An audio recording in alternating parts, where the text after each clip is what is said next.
राम हरे राम राम राम हरे हरे हरे कृष्ण कृष्ण कृष्ण हरे हरे हरे राम राम राम हरे हरे हरे कृष्ण कृष्ण कृष्ण हरे हरे हरे राम राम राम हरे हरे हरे कृष्ण कृष्ण कृष्ण हरे हरे हरे राम राम राम हरे हरे हरे कृष्ण कृष्ण कृष्ण हरे हरे हरे राम राम राम हरे हरे हरे कृष्ण कृष्ण कृष्ण हरे हरे हरे राम राम राम हरे हरे हरे कृष्ण कृष्ण कृष्ण हरे हरे इंद्रियवरा विठ्ठल श्री ज्ञानदेव तुकाराम स्वामी ज्ञानेश्वर महाराज की जय जगद्गुरु तुकाराम महाराज की जय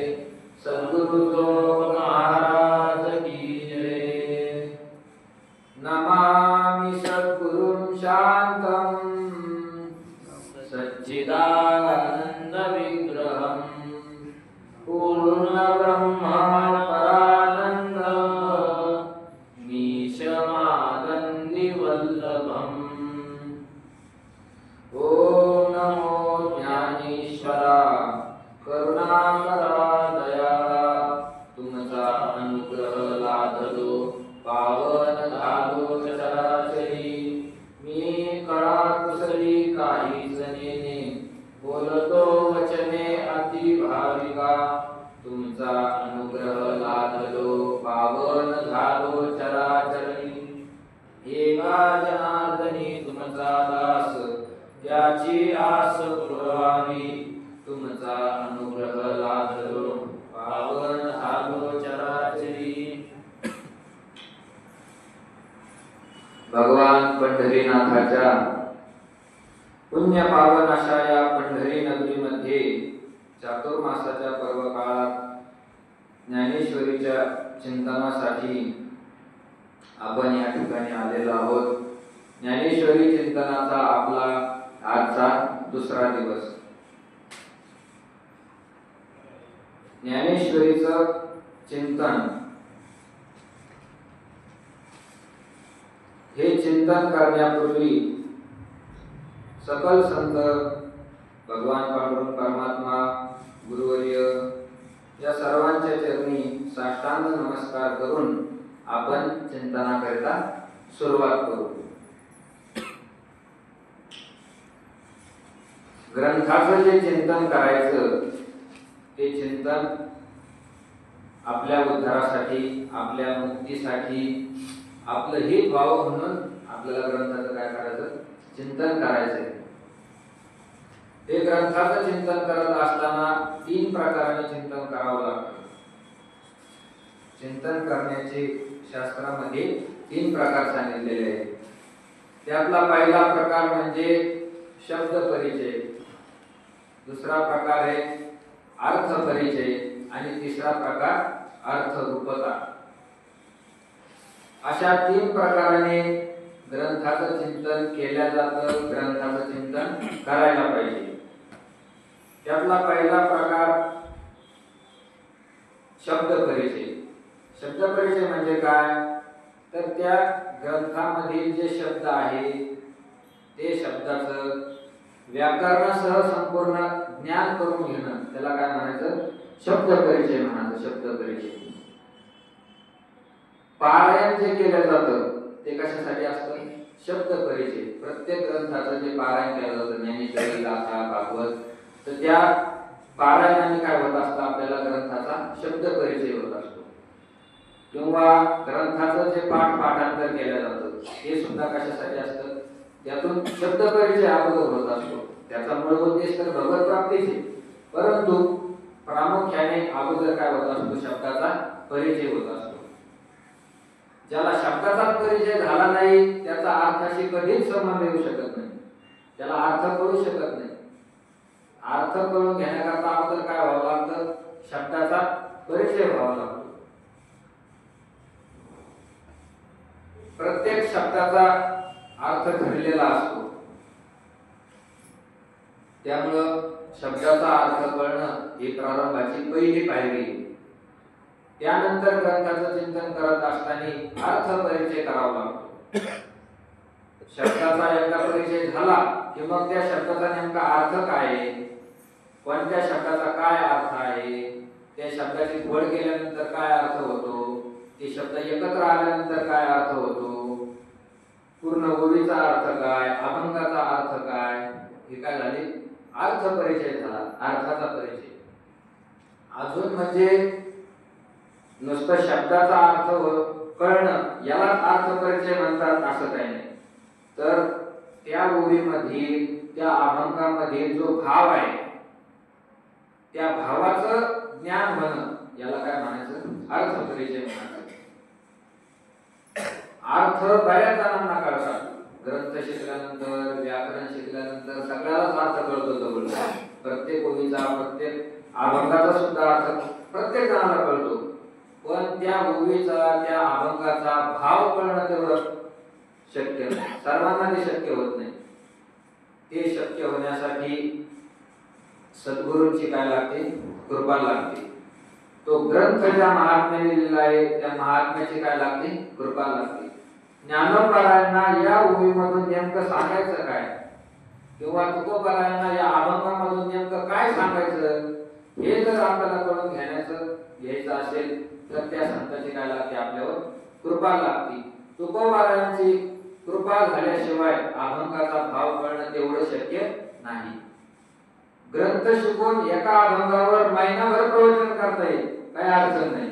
पण तुकोबारायाला नेमकी काय सांगायचंय तो भाव कळणं शक्य नाही. म्हणून अधिकारी जो महात्मा आहे, अंतरंग साधना ज्याने केलेली आहे त्याला काय होत असतं, त्या संतांची कृपा होती आणि त्या अभंगातील ओळीमधील काय कळत असतो, भाव कळत असतो. गुरुवर्य काकामूर्ती बाबासारखे महात्मे तुकोबारायाच्या अंतःकरणापर्यंत जाऊन त्यांच्या अंतःकरणातला भाव जाणून घेऊन ते आपल्याला अभंगावर काय सांगतात, प्रवचन सांगतात. जास्त दूर जाण्याची गरज नाही. कालच अभंग झाला.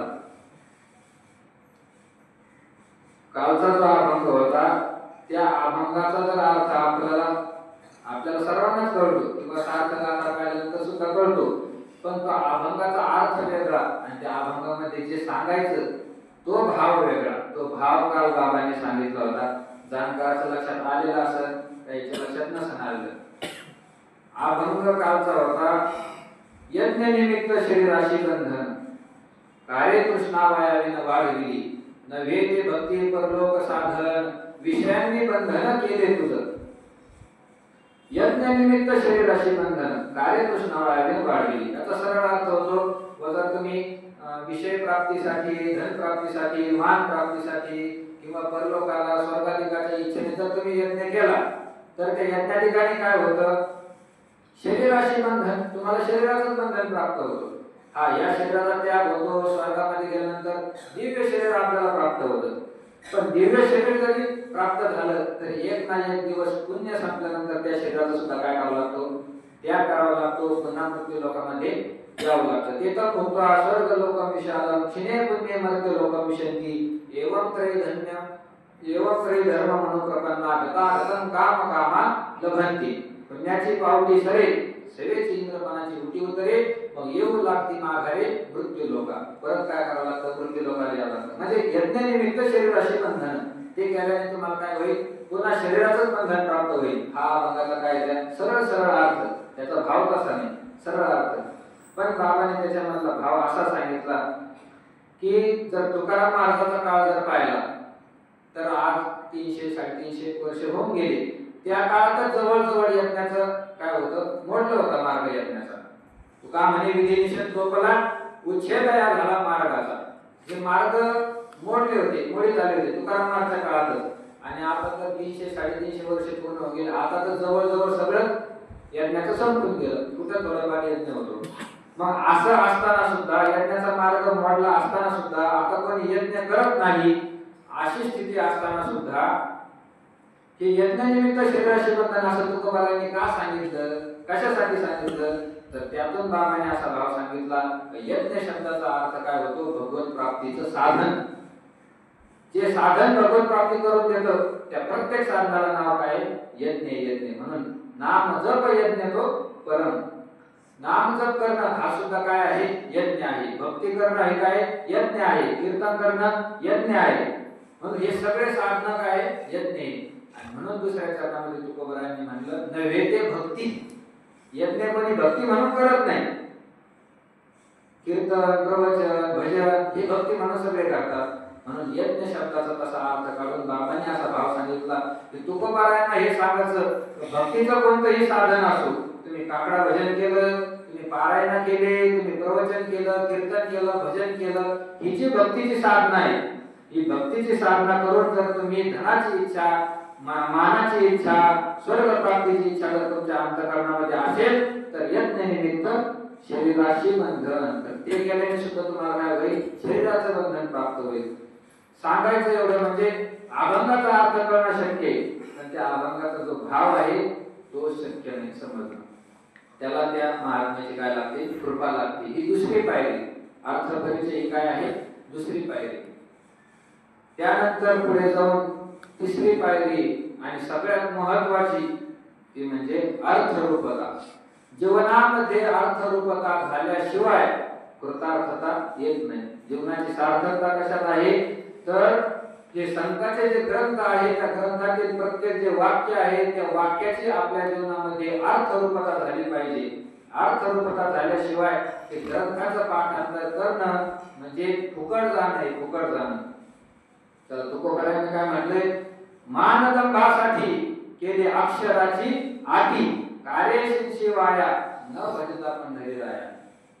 जर मान मिळवण्यासाठी, दंभ मिळवण्यासाठी, पैसा मिळवण्यासाठी जर या संतांच्या ग्रंथाची जर आटी करत असेल, संतांच्या ग्रंथाच्या शब्दाचा जर मानाधनासाठी वापर करत असेल तर तुकोबारा म्हणतात कार्यशील शिवगा न भजता पंढरीराया. तू शिनलाय, व्यर्थ शिन केलाय, काही कामाचं नाही ते. व्यर्थ बरोबरी केले पाठांतर, जोवरी अंतर शुद्ध नाही. जोपर्यंत अंतःकरण शुद्ध होत नाही, त्या ग्रंथाची अर्थरूपता आपल्या जीवनामध्ये येण्याची क्षमता जोपर्यंत आपल्यात येत नाही तोपर्यंत तुकोबारा म्हणतात व्यर्थ बरोबरी केले पाठांतर. तुम्ही ग्रंथ जे पाठ केले ते व्यर्थ पाठ केलेले आहे. त्याला दृष्टांत देऊन तुकोबारा सांगतात, घोडे काय थोडे वागवे ते ओझे, भावे की न तैसे पाठांतर.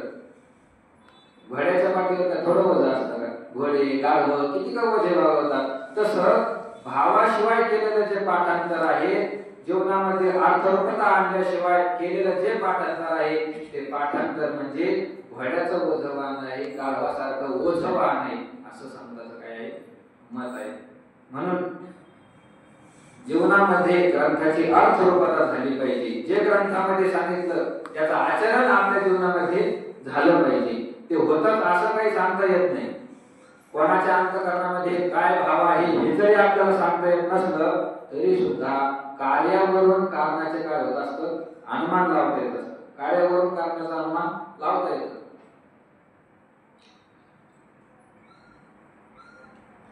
आता वायर आहे, वायरमध्ये काय असते, वीज असते. दिसते का वीज बनला, दिसत नाही. पण वायरला जर हात लावला तर मग त्याचा काय होतं, परिणाम दिसून येतो. लाईट लागला मग माणूस काय म्हणतो लाईट आली आता, फॅन चालू झाला लाईट आली आता. म्हणजे कार्यावरून कारणास काय होत असतं, अनुमान होत असतं. जर हे वारकरी मंडळी, कीर्तनकार मंडळी यांच्या जीवनामध्ये ग्रंथाची अर्थरूपता झाली असं जर म्हणावं तर कार्य तसं दिसत नाही. संप्रदायामध्ये कार्य तसं दिसत नाही. जसं संतांनी सांगितलं तसं आचरण सर्वांकडून होत नाही. म्हणून अर्थरूपता झाली असं म्हणता येत नाही. अर्थरूपता आपल्या जीवनामध्ये झाली पाहिजे, हा ग्रंथाचा काय आहे उद्देश आहे. त्याच्यासाठी सगळे ग्रंथ निर्माण झाले आहे. असे 3 पायरीने काय करावं लागतं, ग्रंथाचं चिंतन करावं लागतं.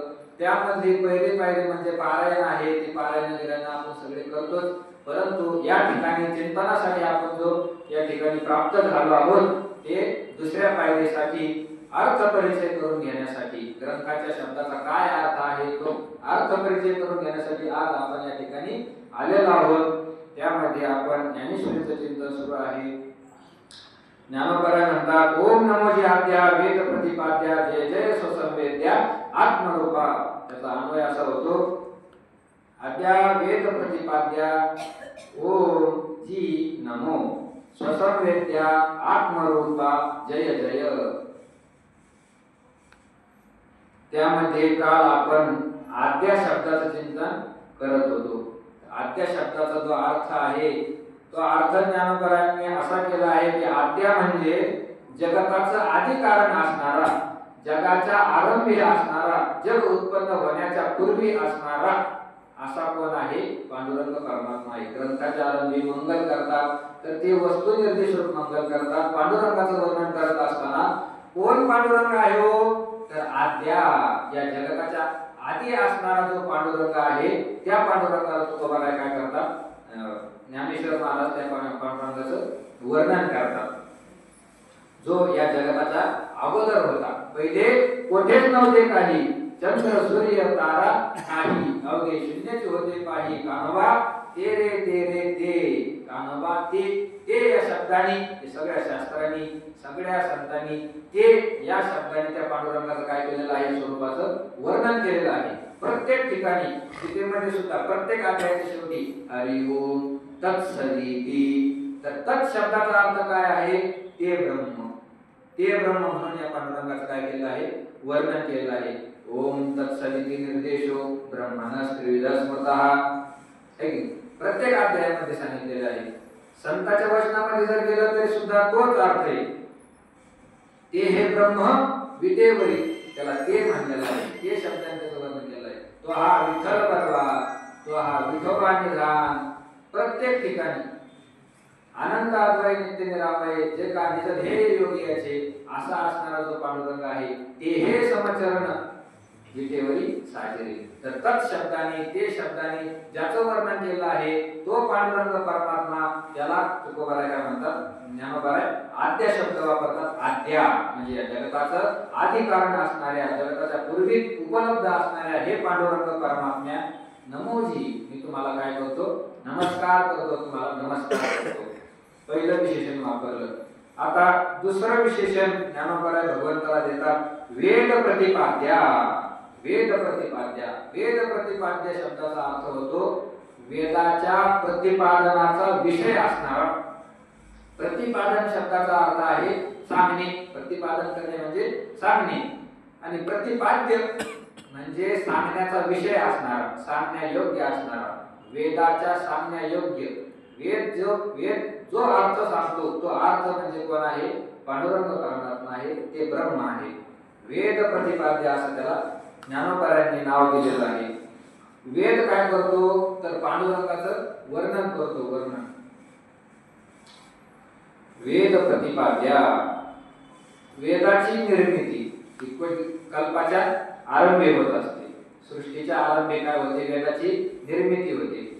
वेद हा सनातन वैदिक हिंदू धर्माचा मूळ ग्रंथ आहे. त्याला धर्मग्रंथ असं नाव दिलेलं आहे. आता गीता सर्व मान्य केलेली आहे, कोणी केली ते सांगता येणार नाही. गीतेला सगळे काय म्हणतात? धर्मग्रंथ आहे. पण आमचे वैकुंठवासी निवृत्ती बाबा वगैरे म्हणायचे गीता ही सोमवारी झाली, म्हणजे गीता अलीकडची महाभारतातील काळाची. परंतु वेद काय आहे? सृष्टीच्या आरंभी झालेले आहे. म्हणून वेद हे सनातन वैदिक धर्माचा मूळ ग्रंथ आहे. त्या वेदाचे 4 प्रकार आहेत: सामवेद, यजुर्वेद, अथर्ववेद आणि ऋग्वेद असे 4 प्रकारचे वेदाचे. अगोदर वेद एकच होता, नंतर त्याचे 4 प्रकार केले आहेत. तर सृष्टीच्या आरंभी या वेदाचे काय झाले आहे? उत्पत्ती झाली आहे. सृष्टीचा लय झाल्यानंतर परत ते वेद परमात्मा आपल्यामध्ये त्याचा लय करून घेतो आणि परत दुसरी सृष्टी उत्पन्न झाल्यानंतर परमात्मा त्याचं काय करतो? प्रगतीकरण करतो. असा वेद आहे. तो वेद, त्या वेदाला निर्दोष वेद म्हणलेला आहे. निर्दोष वेद. वेदामध्ये कोणत्याही प्रकारचा काय नाही? दोष नाही. कालच आपण पाहिलं वेदामध्ये कशाचाच बदल झालेला नाही अजून. आणि वेद निर्दोष कसा आहे? कोणते दोष वेदामध्ये नाही? तर 4 प्रकारचे दोष सांगितले जातात: भ्रम, प्रमाद, विप्रलिप्सा आणि कर्णापाठ असे 4 प्रकारचे दोष सांगितले जातात. पुरुषकृत जे वाङ्मय असतं त्या वाङ्मयामध्ये हे 4 प्रकारचे दोष येतात. वाङ्मयामध्ये भ्रम सुद्धा होऊ शकतो. भ्रमाने काही वाङ्मय लिहिलेलं जातं, जगत सत्य आहे, ईश्वर काही नाही, असे जे वाङ्मय लिहिले जातात ते भ्रमाने लिहिले जातात. वाङ्मयामध्ये भ्रम नावाचा दोष असतो. प्रमाद होऊ शकते. लिहिताना वक्त्याकडून मोठ्या चुका सुद्धा होत असतात. बरेच जणांनी ग्रंथ लिहिले पण त्याच्यामध्ये कुठं काहीतरी चूक आढळते, त्याला प्रमाद म्हणतात. त्याच्यानंतर कर्णा पाठव. आता अगोदर जे ग्रंथ लिहिले जात होते, एक जण दुसऱ्याला सांगणार आणि दुसरा ग्रंथ लिहिणार. ते सांगत असताना सांगणारा माणूस जो सांगतो आणि पुढचा ऐकणारा जो ऐकतो, त्याच्या ऐकण्यामध्ये काय होत होता, दोष होत होता. त्याने एक सांगितलं याने दुसरंच ऐकलं आणि ते तसंच लिहून काढलं, ते ग्रंथामध्ये तसंच आलं. त्याला काय म्हणायचं, कर्णा पाठव. तिसरा दोष आहे पुरुषकृत वाङ्मयामध्ये, चौथा दोष त्याला विप्रलिप्सा म्हणतात. विप्रलिप्सा कशाला म्हणायचं, का आपल्या मनाने अर्थ करणे, आपल्याला सोयीस्कर असं वाटत असा एखादा अर्थ करून टाकणं, त्याला काय म्हणायचं, विप्रलिप्सा. आणि विप्रलिप्सा अलीकडे फार याचा काय होतो, वापर होतो. जो तो ग्रंथाचा अर्थ आपापल्या परीने घेत असतो. वक्ते बाबा सांगायचे, तुका म्हणे द्रव्य देती घेती तेही नरका जाती. असं प्रमाणे जर कथेचा मोबदला जर घेतला तर देणारा आणि घेणारा दोघे सुद्धा नरकाला जातात. असं प्रमाणे एका महाराजाने तिथं गाथेमध्ये सुधारणा केली. तुका म्हणे द्रव्य देती घेती ते नरक काशी जाती. नरकाच्या पुढे त्यांनी शी लावून टाकलं आणि नर शब्द वेगळा केला, काशी शब्द वेगळा केला. ते दोघेही नरकाशी जाती, ते दोघेही नर काशी जाती. जो द्रव्य देतो आणि द्रव्य घेतो ते दोन्ही सुद्धा कुठे जातात, काशीला जातात. याला म्हणतात विप्रलिप्सा. विप्रलिप्सा नावाचा दोष. हे दोष पुरुषकृत वाङ्मयामध्ये येतात. परंतु वेद हा अपौरुषेय आहे. कोणत्याही पुरुषाने वेदाची काय केली नाही, निर्मिती केली नाही. म्हणून वेद काय आहे, अपौरुषेय. पुरुषाने निर्मिती केली नाही म्हणून वेद आला कुठून, तर ज्ञानोबाने त्याचं उत्तर दिलं आहे. हा वेदार्थ सागर जया निद्रिताचा घोरू तो प्रत्यक्ष स्वये सर्वेश्वरू अनुवादला. जया निद्रिताचा घोरू, वेदाचा जो सागर आहे तो निद्रिताचा घोरू, झोपलेल्याचा घोरण आहे.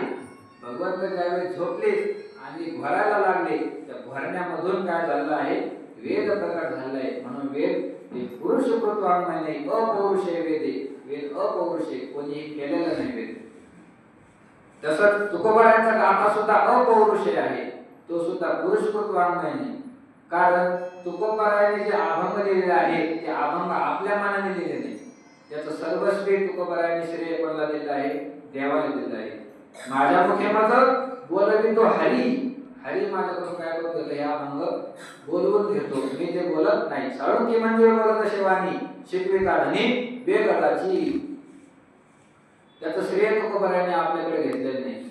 बऱ्याच जणांना अशी शंका येते, तुकोबाराय बऱ्याच ठिकाणी तुकोबारायांनी असं सांगितलं की वेदाचा तो अर्थ आम्हाशीच ठावा, यरांनी व्हावा भार माथा, आम्हाला वेदाचा अर्थ माहिती. नेनती वेद श्रुती कोणी आम्हा भाविका वाचुनी, वेद फक्त आम्हालाच माहिती, दुसऱ्या कोणालाही माहित नाही.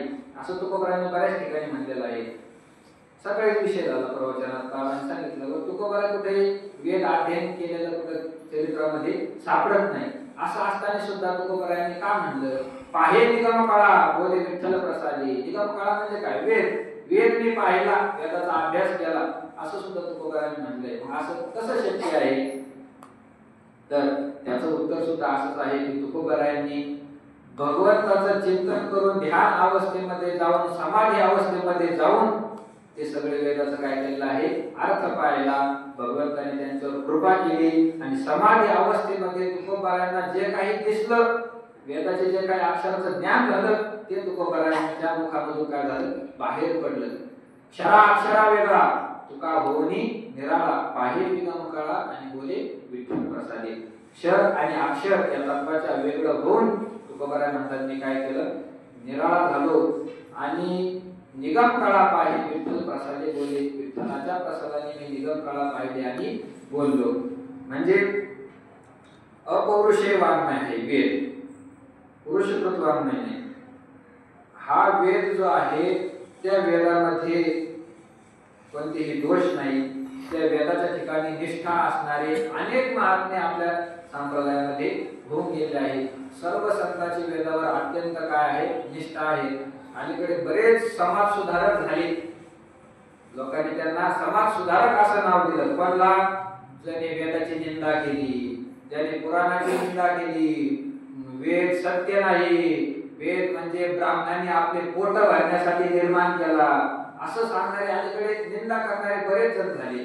पुराणामध्ये भाकड कथा आहे असे सांगणारे भरपूर जण झाले आणि ते वेदाची निंदा करायला लागले, परंतु लोकांनी त्यांना समाज सुधारक नाव दिलं. सगळे संत जर पाहिले तर सगळ्या संतांनी वेदाचा काय केलेला आहे, आदर केलेला दिसून येतो. तुकोबारायाचं तर आपल्या आज्ञांना असं सांगणं आहे, वेद श्रुती नाही ग्रंथाच्या प्रमाण, श्रेष्ठाचे वचन न मानितो. ज्याला वेद प्रमाण नाही, श्रुती प्रमाण नाही, पुराण प्रमाण नाही, जो श्रेष्ठ म्हणजे संतांचं वचन प्रमाण म्हणून ऐकत नाही, त्याच्यानुसार आचरण करत नाही, तर अतिवादी नव्हे शुद्धया बीजाचा, ओळखा जातीचा अंत्य देतो. तो अतिवादी मनुष्य शुद्ध बीजाचा नाही. तुकोबारायांचं सांगणं आहे, ओळखा जातीचा अंत्य असतो, तो जाती नको नाही, अंत्यच आहे, अंत्यच. तो ब्राह्मण जरी असला पण वेद जर त्याला प्रमाण नसते तर तो काय आहे, अंत्य, चांडाळ आहे, चांडाळ. वेद श्रुती नाही ग्रंथाच्या प्रमाण, तयाचे वदन नाव लोका.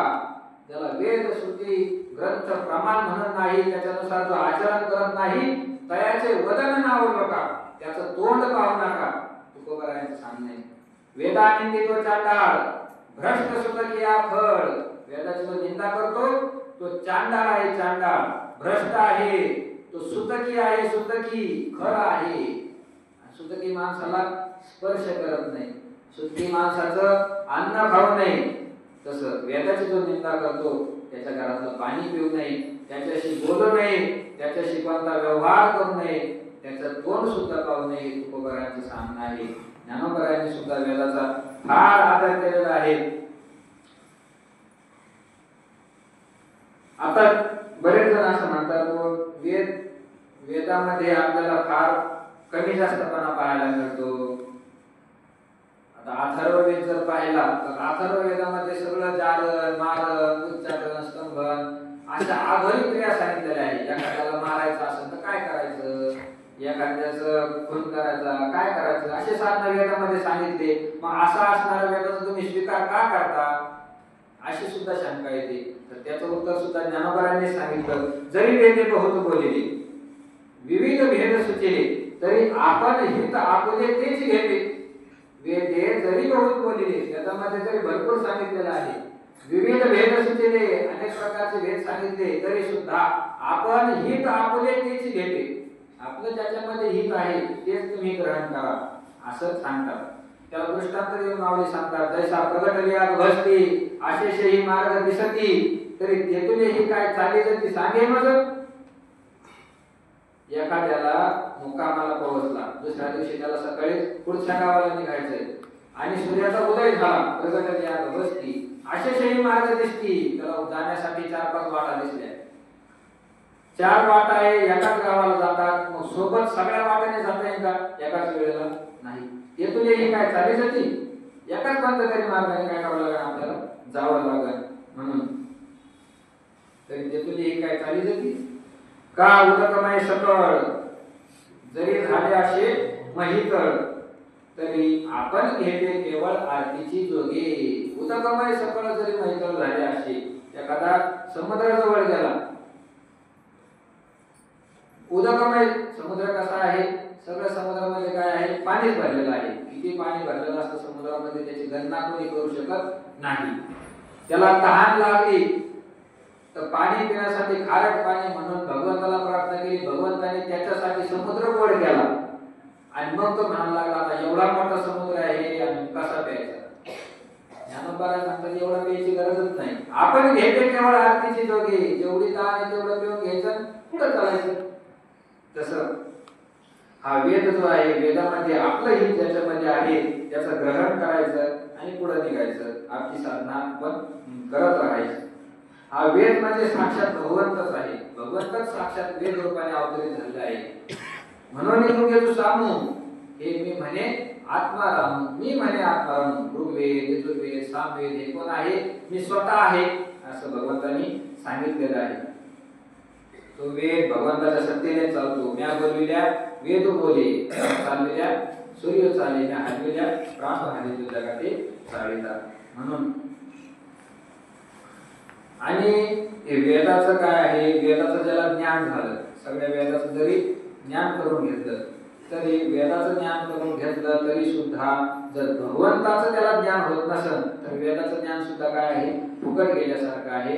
म्हणून ज्ञानोबराय म्हणतात वेद प्रतिपाद्या, हे भगवंता तुम्ही कोण आहात, वेद प्रतिपाद्य म्हणजे वेदाचा तुम्ही विषय आहात. वेद कोणाचं वर्णन करतो, तुमचं वर्णन करतो. चहुर्वेदिदान, 6 शास्त्री कारण, 18 पुराणे हरिषी गावी. 4 वेद, 6 शास्त्र, 18 पुराण काय करतात, हरिषी गाती, हरीचं वर्णन करतात. म्हणून वेद प्रतिपाद्य, वेद भगवंताचं काय करत असतो, प्रतिपादन करत असतो. वेदाचा तो अर्थ आमाशीच खावा, असं तुकोबाराने का म्हटलं तर वेदाचा अर्थ म्हणजेच कोण आहे, भगवंत आहे. वेदाचा अर्थ भगवंत असल्यामुळं आणि तो भगवंत आमच्या जवळ आहे, म्हणून वेदाचा अर्थ आमाशीच खावा. बाप ग्रंथ गीता, जो वेदी प्रतिपाद्य देवता तो श्री कृष्ण वाक्ता जिये ग्रंथी. जो वेदी प्रतिपाद्य देवता, वेदामध्ये प्रतिपादनाचा विषय म्हणून जी देवता घेतली आहे तो श्रीकृष्ण वक्ता आहे. गीतेचा वक्ता कोण आहे, श्रीकृष्ण. पण कोणता श्रीकृष्ण तर वेदी प्रतिपाद्य देवता, वेदाने ज्याचं प्रतिपादन केलेलं आहे असा देवता आहे. ऐशे तेने वेदांत वेदी सकळ लोक आलते, तेने वेदांत वेदी म्हणजे वेदांताने जो दाखवून दिलेला आहे, वेदांताने ज्याचं ज्ञान होतं, वेदाने ज्याचं ज्ञान होतं असा असणारा भगवान परमात्मा तो काय आहे, या ग्रंथाचा कर्ता आहे. ज्ञानेश्वरीचा गीतेचा काय आहे, कर्ता आहे. असा म्हणजे वेदाचं आपल्या संप्रदायामध्ये काय आहे, मोठं स्थान आहे, धर्मग्रंथ आहे. म्हणून आणि वेदाचं काम काय आहे असं जर विचारलं तर ज्ञानोबराय म्हणतात चावडीये न्यावो अन्यावो निवडी वेद. वेद काय करतो, चावडीवर बसून न्याय आणि अन्यायाची काय केली आहे, निवड केली आहे. पाप कशाला म्हणायचं, पुण्य कशाला म्हणायचं हे कुठं समजतं, सगळं वेदामध्ये सांगितलेलं आहे. पाप पुण्याचा निवाडा या वेदाने केलेला आहे. मग वेदी अन्यायी पडे तो निरय भोगे दंडे, संन्यायी तो सुरवाडे स्वर्गी वशी. स्वर्गीचे वेदी अन्यायी पडे, वेदाने जो अन्याय म्हणून सांगितला, वेदाने जे पाप म्हणून सांगितलं ते जर केलं तर काय करावं लागतं, नरकाला जावं लागतं. आणि संन्यायी तो सुरवाडे स्वर्गीचे, जो संन्याय आहे वेदाने ज्याला पुण्य म्हणून सांगितलं ते जर केलं तर काय करावं लागतं, मग स्वर्गाला जावं लागतं. असा वेद. हे वेदाचं काम काय आहे, जे नास्तिक लोक आहेत ते नास्तिक लोकांचा वेद काय करत असतो, खंडन करीत असतो. नास्तिका जावया कोण, वेदाचे गाढे बंड ते देखोनी पाखांडा अनजीवाचे. नास्तिकाला तोंड देण्यासाठी वेद काय झालेला आहे, पुढे सरसावलेला आहे. तो वेद आपल्यासाठी फार महत्त्वाचा आहे. ज्ञानोबरायांनी त्या वेदाला दिवा म्हणलेला आहे. दिवा, वेद काय आहे, दिवा. तो कसा दिवा आहे, जो जगी समान सकृपू, जगामध्ये समान असणारा आहे, सकृप असणारा म्हणजे कृपायुक्त असणारा आहे. हिता हित दाविता दीपू, दीपू म्हणजे दिवा. वेद काय आहे, दिवा आहे. दिवा कसा दिवा आहे, तर समान दिवा आहे, सगळ्यासाठी समान असणारा दिवा आहे. कोण, वेद. कोणी असो, मग ब्राह्मण असो, वैश्य असो, क्षत्रिय असो, शूद्र असो, सगळ्यासाठी समान असणारा तो काय आहे, दिवा आहे. सकृपू कृपा करणारा आहे. जरी वेदाचा अधिकार तिन्ही वर्णाला असला, ब्राह्मण, क्षत्रिय आणि वैश्य या तिन्ही वर्णाला काय आहे, वेद शिकण्याचा अधिकार आहे. शूद्र वर्णाला वेद शिकण्याचा अधिकार नाही, असं सगळ्याच ग्रंथामध्ये दिलेलं आहे. ज्ञानोबरायांनी सुद्धा तेच सांगितलं आहे. चौथा शूद्र जो धनंजया, चौथा जो शूद्र आहे हे अर्जुना, वेदी लागू नाही तया, वेद शिकण्याचा त्याला काय नाही, अधिकार नाही, हे ज्ञानोबरायांनी स्पष्ट म्हटलेलं आहे. त्यामुळं आम्हाला वेदाचा अधिकार का दिला नाही, आम्हाला वेद का शिकू देत नाही असा आक्षेप घेण्याची जागाच उरत नाही. कारण ज्ञानोबरायांनी ते सांगितलेलं आहे. काय सांगितलं ज्ञानोबरायांनी, चौथा शूद्र जो धनंजया, वेदी लाग नाही तया, त्याला वेद शिकण्याचा काय नाही, अधिकार नाही. तरी वृत्ती वर्ण करया अधीन तयाची, तरी सुद्धा चौथा जो शूद्र वर्ण आहे तो तिन्ही वर्णाच्या आधाराने जगत असतो. तिन्ही वर्णाची त्याला सेवा करावी लागते. आणि ती वृत्तीचे जवळ का वर्ण ब्राह्मणा महाधिका शूद्र ही की देखा चौथा झाला. त्या वृत्तीच्या अधीन असल्यामुळे तिन्ही वर्णाच्या अधीन असल्यामुळे चौथ्या वर्णाचा सुद्धा काय आहे वेदाने स्वीकार केलेला आहे. वेदाने त्याचं पालन केलेलं आहे. फक्त त्याला शिकण्याचा मात्र काय दिलेलं नाही, अधिकार दिलेला नाही. असा श्रीमंत असणारा जो वेद आहे, जैसा फुलाचे सांगाते तांतू तुरंडीचे श्रीमंते तसे द्विज संगे शूद्राते स्वीकारी श्रुती. ही श्रुती माऊली जी आहे, वेद माऊली जी आहे ती फुलाचे सांगाते तांतू तुरंडीचे श्रीमंते. फुलाचा वास घेण्यासाठी एखादा जर पुढे झाला तर त्याच्या कानाचा सुद्धा आपोआप काय होतो, वास घेतला जातो. त्याप्रमाणे ही श्रुती माऊली जी आहे ती ब्राह्मणासोबत शूद्राचा सुद्धा तिने काय केलेला आहे, स्वीकार केलेला आहे. म्हणून असा उदार असणारा जो वेद आहे तो सकृप आपल्यावर कृपा करणार आहे. आणि महत्वाचं म्हणजे हिताहित गाविता दीपू. वेदाने हित कशाला म्हणतात, अहित कशाला म्हणतात हे वेदाने सांगितलेलं आहे. आपलं हित कशामध्ये आहे, आपलं अहित कशामध्ये आहे हे सगळं वेदाने सांगितलेलं आहे. म्हणून तर ज्ञानोबरांनी या वेदाला माऊली म्हणलेलं आहे. माऊली ही आमची काय आहे, माऊली आहे. अहितापासून काढिती हित देऊनी वाढविती नाही श्रुती परवती माऊली जगा. अहितापासून काढिती आमचा अहित कशामध्ये आहे याच्यापासून वेद आम्हाला बाजूला करतो. हित देऊनी वाढविती आमचं हित कशामध्ये आहे ते हिताच्या जवळ आम्हाला घेऊन पोहोचतो. म्हणून श्रुती परवती जगा माऊली नाही. या जगामध्ये श्रुतीपेक्षा दुसरी आई नाही. जन्म देणारी आई काय करते तर आपल्या मुलाला संसारामध्ये गुंतवण्याचा प्रयत्न करते. एखादा जर भजन कीर्तन करायला लागला लहानपणी तर आईबाप सुद्धा त्याला भजन कीर्तन करू देऊ देत, त्याला शाळा शिकायला लावतात, त्याला नोकरी करायला लावतात, म्हणजे त्याला संसारासाठी प्रवृत्त करतात. नको जाऊ देवळाशी, नेतो बागुल लोकाशी, असं तुकोबारायांनी सांगितलंय. देवळात जाऊ नको, तिथं बागुल नेतो, बागुल बसलेला आहे, उचलून नेतो, देवळात जाऊ नको. असं संसारिक लोक आपली आई, जन्म देणारी आई ही आपल्याला शिकवत असते.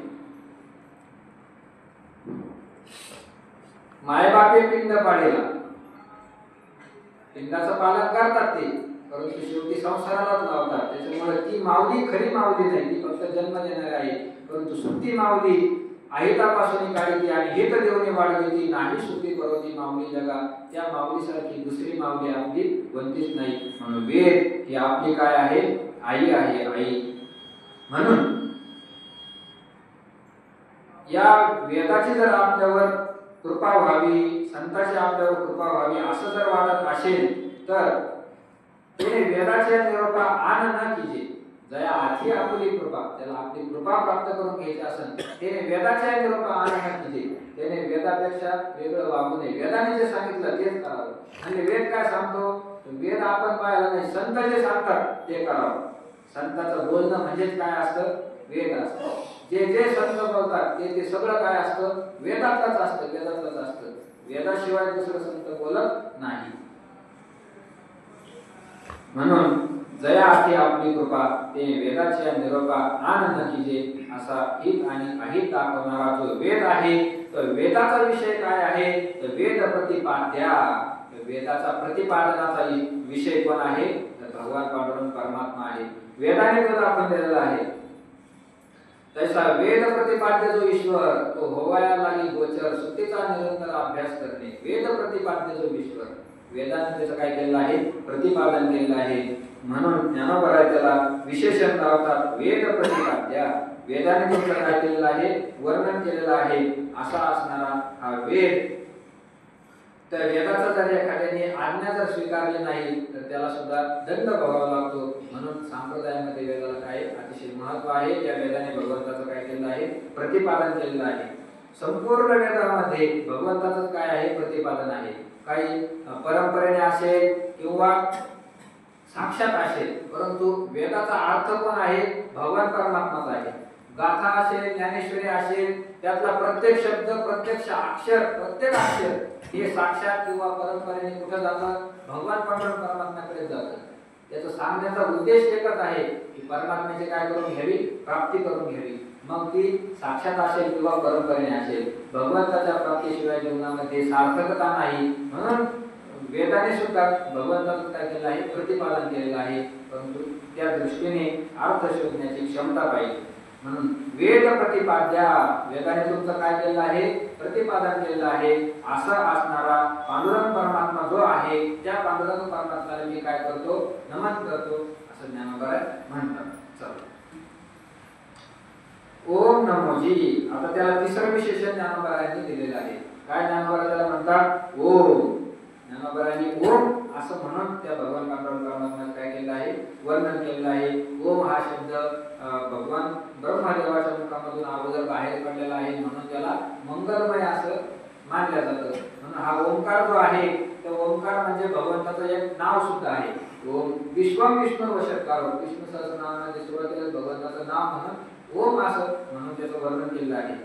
आणि तस्य वाचक हा प्रणव, हा प्रणव म्हणजे ओंकार त्याचा वाचक आहे. ओंकाराने ब्रह्म दाखवलेला आहे, म्हणून सुद्धा ओंकाराचा या ठिकाणी उल्लेख ज्ञानोबारांनी केलेला आहे. पण या ओळीमधून ज्ञानोबाराय स्वरूप या दृष्टीने ओंकाराचा काय करतात, उल्लेख करतात. हा ओंकार कोण आहे, तर ओंकार साक्षात भगवंतच आहे. शास्त्र योनित्वा असं ब्रह्मसूत्रामध्ये सांगितलेलं आहे. म्हणून अशा असणाऱ्या पै ब्रह्मांडीचा झाला अंकुर घोष भरी नादा करू तयाचे भुवनकार ओंकार तो हिंदिका. ब्रह्मांडीचा अंकुर फुटला तो ओंकार मी आहे असं भगवंत सांगतात. जया ओंकाराची कुशी अक्षरे होती ओंकारेशी, जे उपदत विदेशी बुद्धी दिली. त्या ओंकाराच्या कुशीमधून अ उ आणि म असे तीन मध्ये अक्षर आहेत त्या कुशीमध्ये. असा ओंकार भगवान म्हणतात मी स्वतः आहे, म्हणून ज्ञानोबारांनी त्याला ओम असं म्हटलेलं आहे. ओंकार स्वरूप असणारा जो भगवान आहे त्याला मी नमन करतो असं ज्ञानोबा म्हणतात. म्हणून आद्या वेद प्रतिपाद्या ओम नमोजी, हे जगताच्या आदी कारण असणाऱ्या परमात्म्या, वेदाने त्याचं प्रतिपादन केलं आहे असं असणाऱ्या पांडुरंगा मी तुम्हाला काय करतो, नमन करतो. ओंकार स्वरूप असणाऱ्या पांडुरंगा मी तुम्हाला नमन करतो असं ज्ञानोबा वर्णन करतात. पुढं जय जय सुसंवेद्या आत्मरूपा, सुसंवेद्या आत्मरूपा जय जय. तिसरं विशेषण सांगतात स्वसंवेद्या. भगवंत काय आहे, तर स्वसंवेद्य आहे. वेद्य शब्दाचा अर्थ होतो जाणण्यास योग्य असणारा, आणि त्याला तीन उपसर्ग लागले आहे, सु, अ आणि सम. संवेद्य कशाला म्हणतात, तर चांगल्या प्रकारे जाणण्यायोग्य. असंवेद्य कशाला म्हणतात, तर कशाच प्रकारे जाणण्यायोग्य नसणारा. आणि सुसंवेद्य म्हणजे त्या भगवंताला कोणत्याही प्रकारे जाणता येत नाही असा तो कोण आहे, भगवंत आहे. सु, अ, सम आणि वेद्य हे तीन त्याला उपसर्ग लागलेले आहेत. म्हणून स्वसंवेद्या कोणत्याही प्रकारे जाणण्यास योग्य नसणारा असा जो भगवान आहे.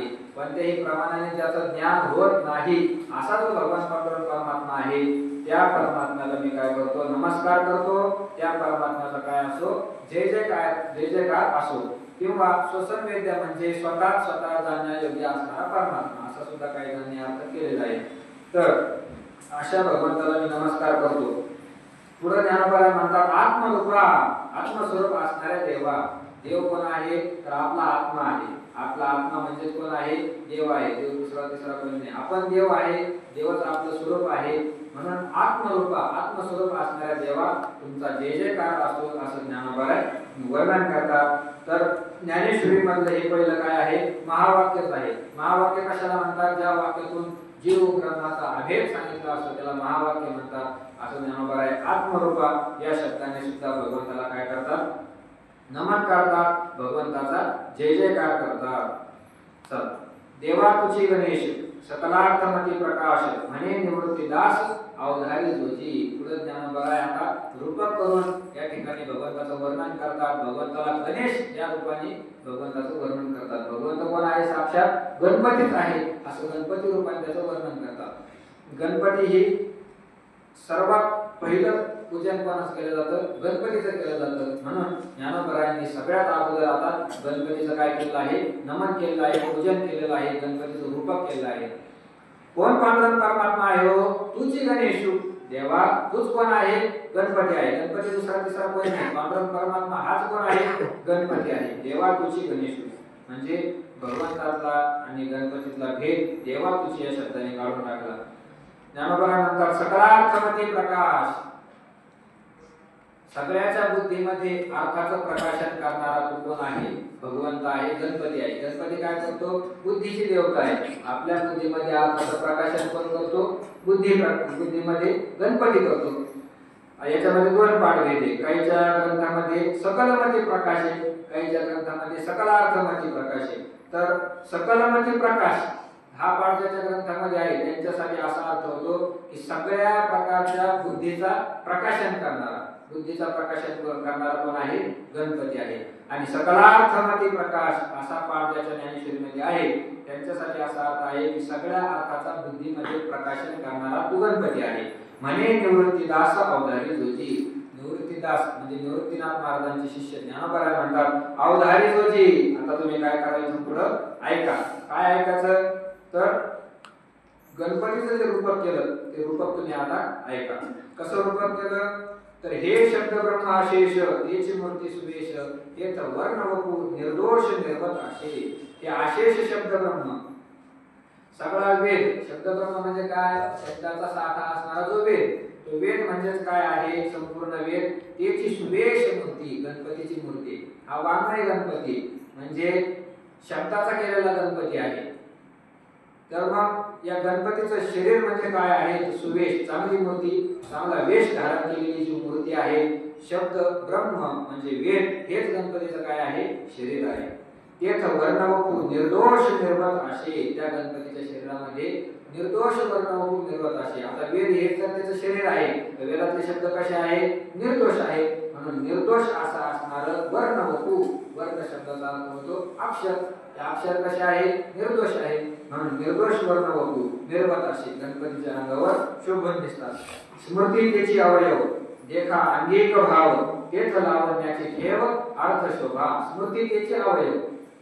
जी स्मृती म्हणून सांगितलेले ग्रंथ आहे ते स्मृती ग्रंथ म्हणजे भगवंताचे काय आहे? अवयव आहे. अपौरुषेय वाङ्मयाला वेद म्हणतात आणि पुरुषकृत वाङ्मयाला काय म्हणतात? स्मृती म्हणतात. स्मृती वाङ्मय म्हणजे श्रुती आणि स्मृती. वेदाला श्रुती म्हणायचं आणि पुरुषाने केलेलं जे वाङ्मय त्याला स्मृती ग्रंथ म्हणायचं. मनुस्मृती, नारद स्मृती, याज्ञवल्क्य स्मृती, विष्णू स्मृती हे काय सगळे स्मृती ग्रंथ आहे. तर स्मृती ग्रंथ जे आहे ते स्मृती ग्रंथ म्हणजे काय? अवयव. गणपतीचे अवयव कोणते? स्मृती ग्रंथ आहे. देखा अंगिक भाव. अंगिक भाव देखा म्हणजे भगवंताच्या गणपतीच्या अंगावरचे जे भाव आहे, अंगावरची जशी ठेवण आहे ते तुम्ही पहा. तेथ लावण्याची ठेव अर्थ शोभा. त्या ठिकाणी अर्थ शोभा लावण्याची ठेव. त्या स्मृती ग्रंथाचे जे अर्थ आहे ते अर्थ म्हणजे काय आहे? लावण्याची ठेव. गणपतीची काय आहे? सुंदरता आहे, सुंदरता.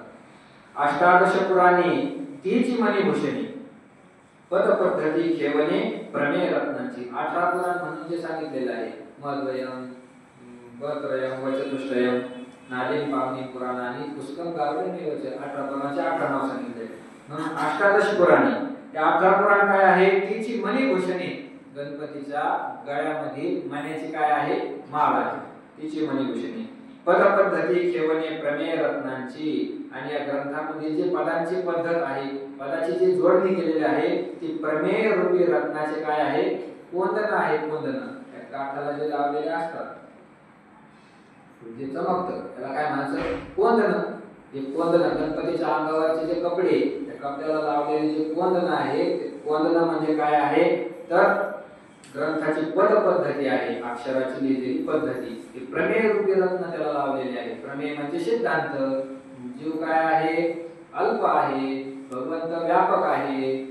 संसार अनित्य आहे. असे जे सिद्धांत आहेत ते सिद्धांत म्हणजे काय आहे? रत्न आहे. रत्न. पटबंधनाकर त्याची रंगातले अंबर जेथ साहित्यवाणी सपूर उजाळाचे. पदबंध नागर. नागर पदबंध. नागर म्हणजे चांगला. पदाची जी बांधणी केलेली आहे एकमेकांमध्ये जे पद गुंफलेले आहे ग्रंथामध्ये तर ते चांगल्या प्रकारे गुंफलेले जे पद आहे ते पदबंध म्हणजे रंगातले अंबर. गणपतीच्या अंगावर नेसलेलं काय आहे? रंगीत वस्त्र आहे. गणपतीचं रंगीत धोतर आहे. जेथ साहित्यवाणी सपूर उजाळाचे. जेथ म्हणजे ज्या ठिकाणी साहित्यवाणी सपूर उजाळाचे. साहित्य शब्दाचा अर्थ होतो अलंकार. त्या दोन प्रकार एक शब्द अलंकार आहे, दुसरे अर्थ अलंकार आहे. त्यामध्ये पण बरेच प्रकार आहे. यमक अलंकार, अनुप्रास अलंकार, असे रूपक अलंकार, भरपूर प्रकारे अलंकार असे. तर त्याला साहित्य म्हणतात. त्या साहित्य वाणी. वाणी शब्दाचा अर्थ होतो प्रकार. साहित्याचे जे प्रकार आहे, अलंकाराचे जे प्रकार आहेत ते सपूर उजाळाचे.